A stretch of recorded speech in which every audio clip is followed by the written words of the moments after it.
चार बेरोजगार मित्र लाल्या, रवी, शशी आणि अर्जुन आपल्या एरियात टिंगल-टवाळकी करत असतात. नोकरीच्या शोधात असतात, मात्र त्यांना काम काही मिळत नाही. मग त्यांच्या आयुष्यात एंट्री होते अनिताची. अनिता एक सुंदर आणि कर्तृत्ववान तरुणी. अनिता ही लाल्या, रवी, शशी आणि अर्जुन यांना काम मिळवून देते. पण अनिताच्या आयुष्यात मात्र एक दुर्दैवी घटना घडते. अनितावर काही नराधम अत्याचार करतात. या घटनेमुळे खचलेली अनिता पुढे आत्महत्येचा मार्ग स्वीकारते. लाल्या, शशी आणि अर्जुन अनितासाठी न्याय मागायला पुढे सरसावतात. असा भावनिक आणि गंभीर प्लॉट असणारा अंकुश हा चित्रपट 1986 मध्ये रिलीज झाला. या चित्रपटाची पडद्यामागची गोष्ट आज आपण जाणून घेणार आहोत.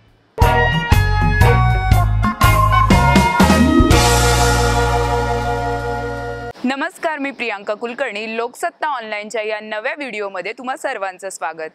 1986 मध्ये रिलीज झालेला अंकुश हा चित्रपट 80च्या दशकातील एक वेगळा विषय मांडणारा चित्रपट ठरला होता.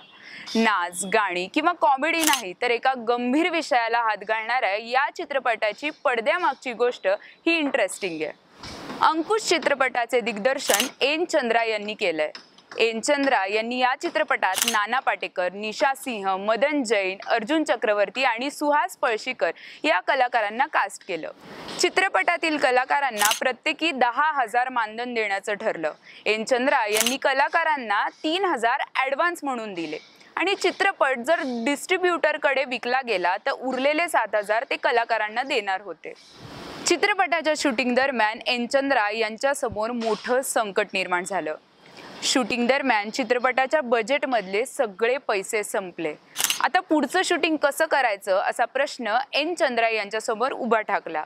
अशातच नाना पाटेकर यांनी एन चंद्रा यांची मदत केली. नानांनी मुंबईतील त्यांचं घर गहाण ठेवलं आणि त्यातून मिळालेले 2.5 लाख हे एन चंद्रा यांना दिले.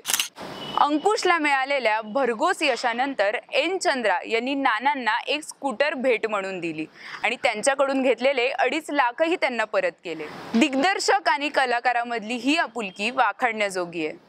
अंकुश सिनेमातील इतनी शक्ती हमें देना दाता हे गाणं खूप गाजलं. या चित्रपटातील कलाकारांचा अभिनय आणि सीन्स तुम्हाला नक्कीच आवडतील.